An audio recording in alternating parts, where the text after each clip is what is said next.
এরপর আলোচনা নিয়ে আসছে বাংলাদেশ জামায়াত ইসলামী যশোর জেলা মজলিসের সদস্য বিশিষ্ট আইনজীবী মহিলাপুরের কর্মসূচির নেতা অ্যাডভোকেট কাজী রহমান। আলোচনা নিয়ে আসছে অ্যাডভোকেট কাজী রহমান। আসসালামু আলাইকুম। এরকম ভাবে আমার ফিলিস্তিনি ভাই বোনদেরকে, শিশুদেরকে নারকীয় ভাবে জঘন্য ভাবে হত্যা করছে। আমরা এই হত্যাকাণ্ডের তীব্র নিন্দা করছি। আমরা খুব তাড়াতাড়ি অতি দ্রুত চাই এটার বিরুদ্ধে বিশ্বব্যাপী জনমত গঠন করে এটা বন্ধ করার জন্য জাতিসংঘ সহ সারা দুনিয়ার head of the states in the world তাদের কাছে আহ্বান জানাচ্ছি অতি শীঘ্র এই গণহত্যা বন্ধ করার জন্য জরুরি পদক্ষেপ গ্রহণ করবেন। Mister honourable secretary general of United Nations union organisation, we on behalf of Bangladesh Jamaat Islami at Boliranpur Police Station of Jashore, you should take necessary action to stop genocide in Gaza. Save the Muslim Ummah, save the Palestinian children, girls and women and men affected in Gaza.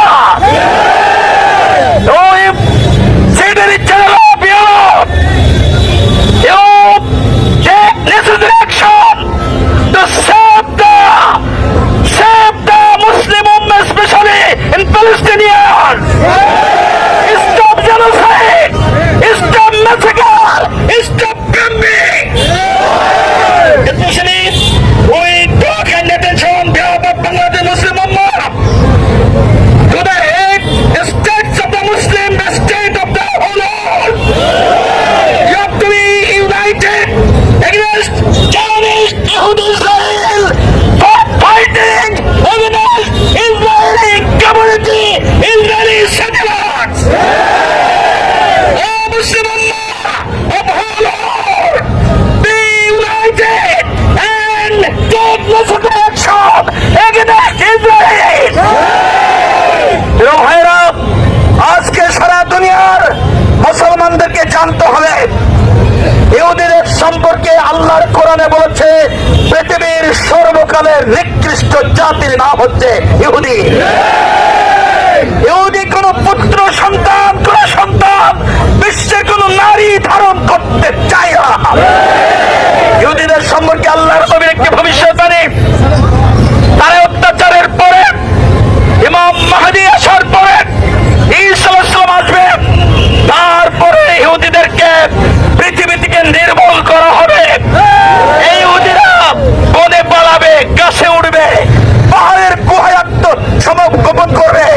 পাহাড়ের গুহা থেকে আওয়াজ আসবে, আমার গুহার ভিতরে একজন ইহুদি পালিয়ে আছে। গাছ থেকে আওয়াজ আসবে, এই মুসলমানেরা যুদ্ধের শোনাও, এই গাছের মগডালে একজন ইহুদি বসে আছে। এইভাবে পৃথিবী পর্যন্ত অত্যাচারী ইহুদিদের বিরুদ্ধে সোচ্চার হবে। সেই জিহাদে অংশগ্রহণ করার জন্য আজকে আমাদের সিদ্ধান্ত নিতে হবে। আজকে ওআইসির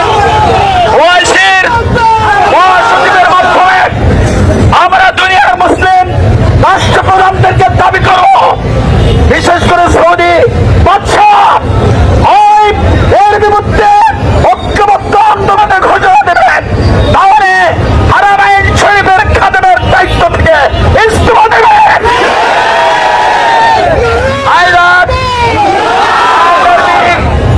Either be united in the cause of Allah for the fighting against Yehudi on behalf of affected Muslim Ummah. আল্লাহ আমাদেরকে কবুল করুন এই জিহাদে শরীক হওয়ার জন্য, এবং মুসলিম নির্যাতিত প্যালেস্টাইনদেরকে আল্লাহ রক্ষা করুন। এই দোয়া করেই আমি আমার কথা শেষ করছি। আসসালামু আলাইকুম।